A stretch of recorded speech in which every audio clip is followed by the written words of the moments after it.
What's up, y'all? It's the kid FortWorthFabian back again with a live stream reaction for you guys, man. Just getting back to creating content, man. Definitely just putting out content. Been busy, but trying to stay just as busy on this platform.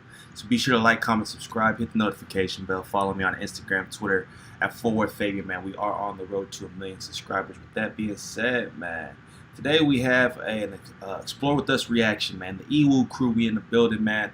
I was doing these live streams like consistently every night, but you know, I'm going to try to do these as much as possible in addition to obviously my music reactions. I know you guys particularly love those over anything else, so you know, I haven't posted in a few days, so I'm just putting out content, you know what I mean? So bear with me, rock with me, man. Support the kids, support the family, like this video, donate to the channel. You can find details as far as donations in the description down below. I've also posted a link directly to my PayPal donations within the chat. It's pinned within the chat. So man, engage. You know, I know it's late, a lot of people are asleep, but it is Saturday night. But with that, you know, I do plan on posting videos today, as well as posting additional videos tomorrow morning, you know, on into the week. So be sure to hit the like button, man. Help me definitely hit that goal of 20K that's coming up fairly soon. Obviously, the overall goal, what we're headed for, what we're driving for, what we're pursuing is that 1 million subscriber mark. So support me, man. Hit that like button. With that being said, let's hop into the reaction, man. So I obviously have no context behind this story. A lot of the most popular videos that I watch from the channel, or the ones that intrigue me, are obviously the crazy ones. They got crazy background associated with. So let's see what this story entails, right? The teens who tortured their friend to death. It's a gruesome title, man. I don't typically say my content's, I like to say it's family friendly, but probably not. You know, I would say this is for all eyes, but let's hop into it. For many teenagers, much of their lives are lived virtually online. In fact, most talk to their friends almost entirely through text, Snapchat, and online messaging. To them, the online world is just as real as anything else, but it also appears to be safer. Online, teens can share their real thoughts without the same fear of repercussion, and they can even voice their darkest secrets. However, sometimes those secrets are so dark that they can't stay online forever. What's up, EWU crew? Today we're going to discuss the case of a young Canadian woman who tragically met her end in the most brutal way possible. Police were baffled when a charred body was discovered hidden inside of a hockey bag. But with further investigation and over 1.4 billion pages of data transcripts, it was a clue in the popular game World of Warcraft that eventually led to her killers. Let's get into it. Fred and Lucy Proctor started their new year off with the best gift possible in 1992. On January 1st, they welcomed a daughter into the world. They named her Kimberly. The family lived in Langford, a town on Vancouver Island, just a short ferry ride from Seattle. Kimberly grew up loving animals. She raised several pets, and it seemed that she was more comfortable around her animals than with the kids her own age. Prone to being the victim of bullying in school, Kimberly wasn't equipped to handle the anxiety she felt in the classroom. Crammed hallways and the constant pressure from her peers led Kimberly to transition out of her school. She ended up at Pacific Christian Secondary School, an alternative high school in Victoria where they described that their students are learning and grappling with life and learning from a Christian perspective. Unfortunately for Kimberly, all alternative students were lumped together in the classrooms, regardless of the reasons they were sent there. She was enrolled partly because of her anxiety, and she ended up sitting alongside students with a history of violent outbursts. Cruz Wellwood, a fellow student, was at the school because of his own history of violence. He had reportedly broken another student's nose, and on a different occasion had hit another classmate over the head with a chain. Cruz's tendencies were a chip off the old block. His father, who had abandoned the family when he was still a baby, is serving a life sentence for assaulting and strangling to death a 16-year-old girl. That's all you need to know right there, man. Like father, like son. I don't even know what Cruz has done, but what his father did probably left the mark on him, man. Dang. Lead by example, man. This is already, headed in a strange direction. When Cruz was only 7 years old. Cruz would later write, "I hated my father for what he did." He stopped replying to his father's letters at the age of 12 while living with his grandparents. A few years later, Cruz, whose teachers described him as, quote, anti-female, moved in with his mother, whom he constantly belittled and had reportedly hit on 2 occasions. Another student at the school, Cameron Moffat, had been friends with Cruz since the 5th grade. The two would skip school to smoke pot and began consuming alcohol at the age of only 10. Later, their drug use would allegedly transition to harder drugs, such as LSD and ecstasy. Cameron was a much worse student than Cruz, passing only 5 of his classes during his 4 years in high school. Dang. But his larger stature allowed him to display dominance over Cruz by punching him. Cameron's aggression in school started in kindergarten. He would hit and push kids, and in middle school, he was suspended twice. In his home life, he was said to physically hurt his sister and even kicked the family dog, breaking its paw on one occasion. He was eventually expelled permanently for bringing a box cutter to school and threatening his sister. 16-year-old Cameron, 17-year-old Cruz, and 18-year-old Kimberly all hung out in the same group at their alternative high school and would get together regularly to smoke pot. Kimberly began dating another boy in the group, but was heartbroken when he suddenly broke off their relationship. I don't believe everybody when they tell you that smoking weed is like the what's that called? Like the next step type of drug. I forgot the terminology they use when it's like, that's the stepping stone into.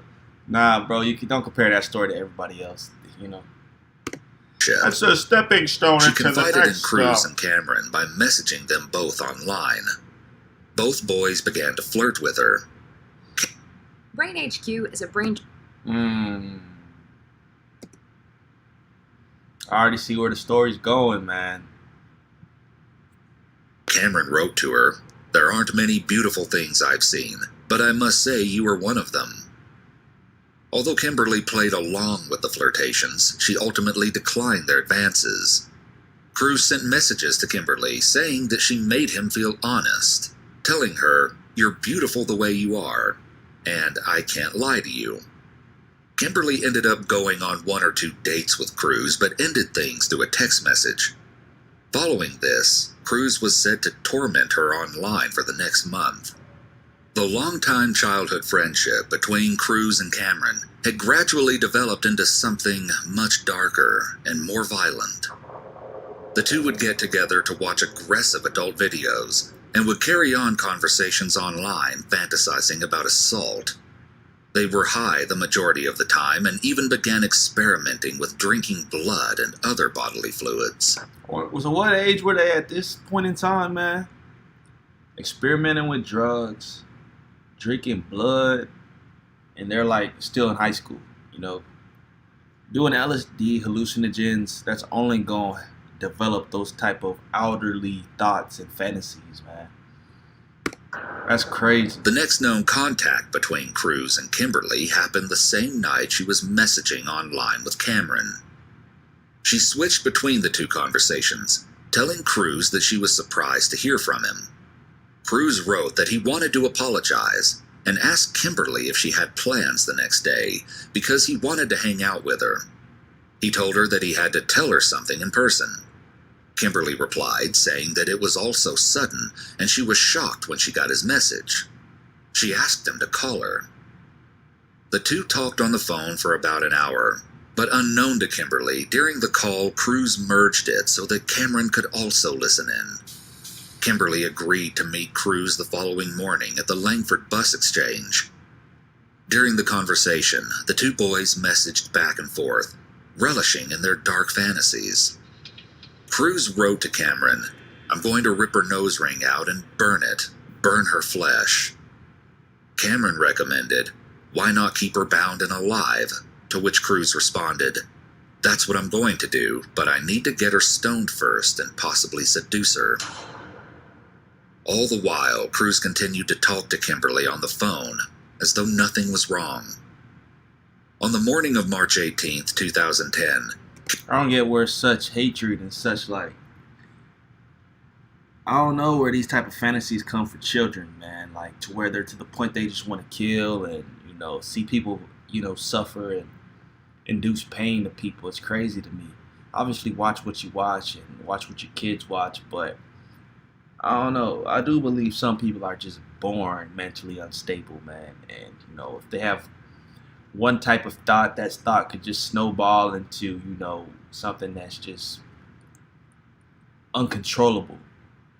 But these are kids talking about, I want to see her flesh burn, and they're drinking blood. That's just taking it to a different level, bro. Me at 15 years old, I was playing basketball.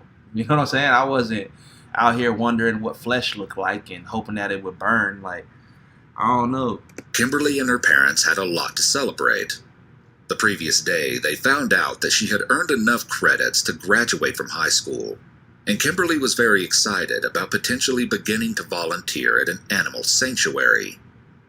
When her mother kissed her goodbye and told her she loved her before leaving for work, she expected that Kimberly would babysit later that afternoon, and then return home to sew her graduation dress.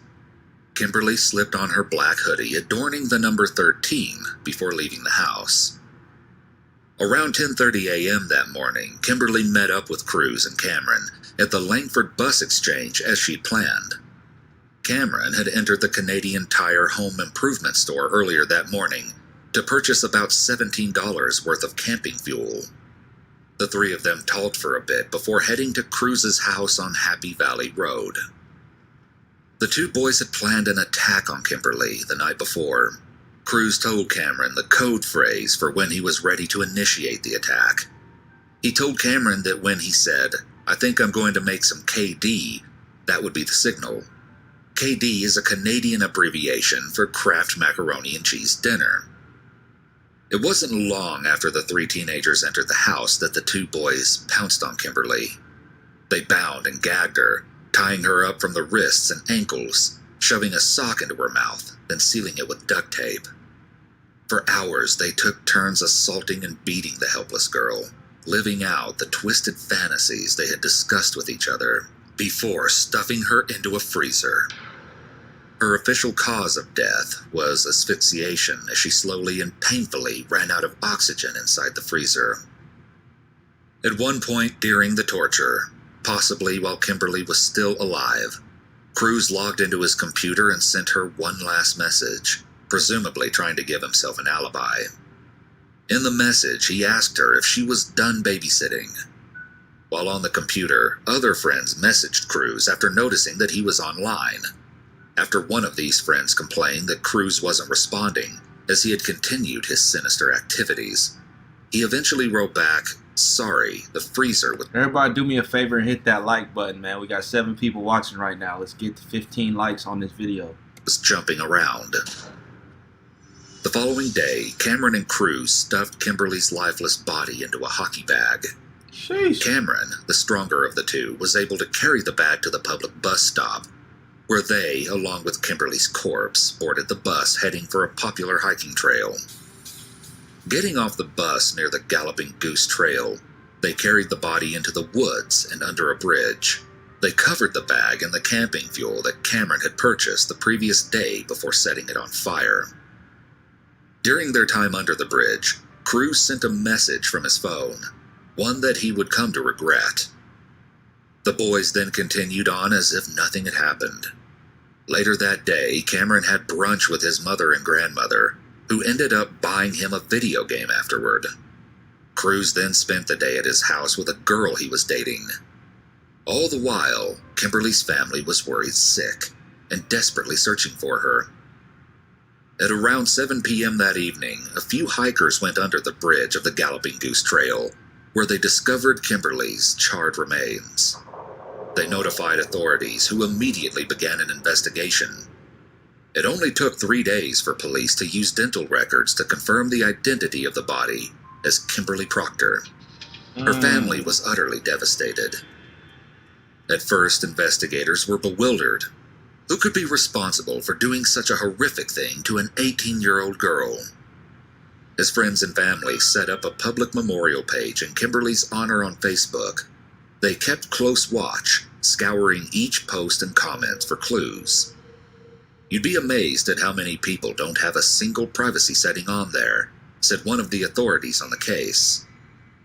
Cruz, already worried that his text message sent from the Galloping Goose Trail could be incriminating, grew more cautious about leaving any online traces that could lead the police to him. Nonetheless, he couldn't fight back the desire to share the gruesome acts that he had committed with his online gamer girlfriend, What a dummy. who lived in Halifax, Nova Scotia.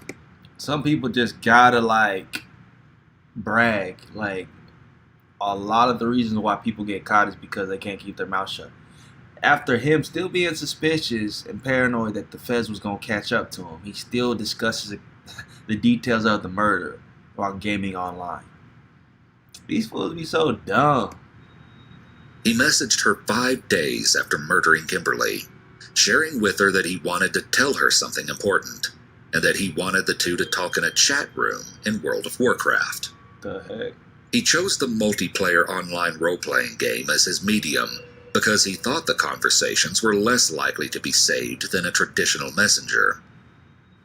He confessed the crime to his online girlfriend, and even sent her links to news articles to back up his story. This guy. Unsurprisingly to him, she responded, "I'll always be here no matter what you do." Cameron also confirmed Cruz's story to his gamer girlfriend through World of Warcraft. When the girl asked Cruz if he felt sorry for Kimberly's friends and family, and, quote, "all whose lives you have ruined," Cruz replied, "No, I don't feel bad for them." For the next few weeks, Cruz attended school intermittently, while fellow students mourned the loss of Kimberly. He had outbursts in class when the subject of Kimberly came up, telling one student, "I'm glad she's dead. I hated her." Cruz and Cameron bragged to themselves over online chat rooms that they were getting away with the murder. Feeling confident, Cameron wrote to Cruz, "Since we killed that and it wasn't too hard, we should do it again." This guy. See, these murderers never get enough. Murderers, like thieves, they always want to come back and do it, right? So it's never like one and done. It's like, all right, we did once, we can get away with it again. It's just like, bruh, people be dumb. Self-incriminating. Eventually, the two boys were brought in and questioned by police. Although they admitted to seeing Kimberly the morning of her murder, they said she left early to go to school. Investigators weren't convinced, and it wasn't too long before they had enough evidence to monitor both of them officially. Cruz and Cameron had their homes bugged by investigators, along with their cell phones and even the gazebo at a park where they hung out. They also traced their online searches and retrieved old texts and online messages. In the end, the evidence collected accumulated to the equivalent of a staggering 1.4 billion pages of data and transcripts between the two of them. Dummies. Cruz and Cameron were both arrested on June 18, 2010. Both boys were said to be extremely calm when taken into custody. 2 days later, police began to interrogate Cameron. He snitched. But when they asked for specific details, Cameron toyed with police, saying, "I'm telling you the truth. I'm just not telling you every single little thing that happened, down to the tiniest grain of detail that I can come from my mind." Mm-hmm. And trust me, there's a lot of really disgusting. He told them that they burned the body, knowing that the bones would be left behind, but at least the evidence of the bruises and horrors acted out upon Kimberly's flesh would be gone. He also said, "There's going to be a time and place one day when this is going to be so easy to tell." In a conversation recorded between the two teens that took place in a sheriff's van on the way to their first court appearance, Cruz could be heard telling Cameron about his interrogation. He said, "They were really trying to stroke my ego, telling me how smart they think I am." Cameron replied, "I just laughed at half the things they said and just sat there with a big-ass grin on my face." Both Cruz and Cameron pleaded guilty to first-degree murder and indignity to human remains. Even though both teens were minors at the time of the crime, the prosecution sought adult sentences. Almost a year after the murder, a Canadian court sentenced Cruz and Cameron to life in prison, with no chance of parole for 10 years. They were transferred to adult facilities where a more comprehensive offender treatment program is offered. One of these treatments includes chemical castration, which is a drug treatment used in Canada to reduce the likelihood of recidivism in assault crimes. Recidivism? What the? Even though the sentence imposed was the maximum penalty for a juvenile under Canadian law, Kimberly's parents were not satisfied with the justice served. They wanted to see the boys pay for their crime with their lives. However, the death penalty is not an option in Canada. Kimberly's mother, Lucy, told reporters, quote, "When an animal is sick, you put them down. They're not even animals. I don't like to use that word because Kim was a huge animal person. Those two were monsters." Kimberly's father, Fred, would tell reporters outside the courtroom, "These animals aren't rehabilitatable. They deserve to die a long, slow, horrific, painful death." 10 years later, on May 15, 2020, Cruz faced a hearing to determine whether he was eligible for full parole and escorted temporary absences. Joanne Landolt, Kimberly's aunt, said, "He told the parole board he wanted the escorted day passes because he wanted to go to church on Sundays, which is ridiculous because they have chaplains in prison." A boy capping. She was listening in to the hearing virtually due to COVID constraints. She added, "It's ridiculous. We could be going through this again and again and again. And who knows when Cameron's going to start trying? We're not going to see the end of this until they are dead or they are released." Cruz's parole was denied in the first 10 minutes, but he will automatically be eligible for parole again in 5 years. He can apply for escorted day passes anytime. Reports about the crime were careful not to blame video games, specifically World of Warcraft. However, that's crazy. There was like an era where violence, particularly like, I guess carjacking, violence, murder, whatever perception or take you want to have on it was a direct correlation with video games. Video games like Grand Theft Auto, where you could just be in a free-range world, steal cars. And there have been documented cases of kids who were inspired by GTA, Grand Theft Auto, to commit crimes, you know what I mean? But I haven't heard that in a while, especially in this day and age where every kid is like glued to the TV and their video game and their smartphones. That's why they have all this parental, like these parental locks, these parental supervision, resources, whatever, man, because kids are just getting their hands on everything today. The online chat room played a key role in gathering the evidence needed to convict Cruz and Cameron. Recalling the tragedy, Kimberly's mother said, "It doesn't go away, and thinking about what she went through is beyond horrific." Kimberly is gone forever, but Cruz and Cameron may one day be released and integrated back into society. What are your thoughts about the chance that these killer boys could eventually be let out of prison? Let us know in the comments below, and if you found this video interesting, more stories for you to explore will pop up next. Man, that's wild. That's a wild story, man. R.I.P. to Kimberly, man. She didn't deserve that. Young with a lot to live for. So with that being said, let me know y'all's thoughts on that one in the comment section below. Be sure to hit that like button, man. Hit that like button. We've been live for 23 minutes. We had about 10 viewers in the live stream, man. Let's get about 10 likes. So like the video, subscribe to the channel if you haven't subscribed already, man. Peace, love, prosperity, everybody rocking with the channel. I will be attempting to go live tomorrow morning, man. Doing a live stream tomorrow morning. We got 10 viewers in right now. Somebody comment down below if you want another video. You know what I'm saying? Somebody comment down below if y'all want another video. We got 10 people in the live stream. How many likes do we got on this video? We only got 3 likes on the video, y'all. Come on, man. With that being said, yeah, I guess I'll just go live tomorrow morning. Start the morning off with the live stream, getting into some reactions. And peace, love to everybody, man. Peace, love to everybody. This was a crazy story. Obviously, like, watch your kids and what they're doing. You know, and it's crazy that this story happened around the COVID period. They mentioned how the lockdown was going on, how COVID maneuvering was definitely restricted to COVID. So this is a fairly recent story. So RIP once again to the victim, Kimberly, man. Peace, love, prosperity. I will catch you guys in the next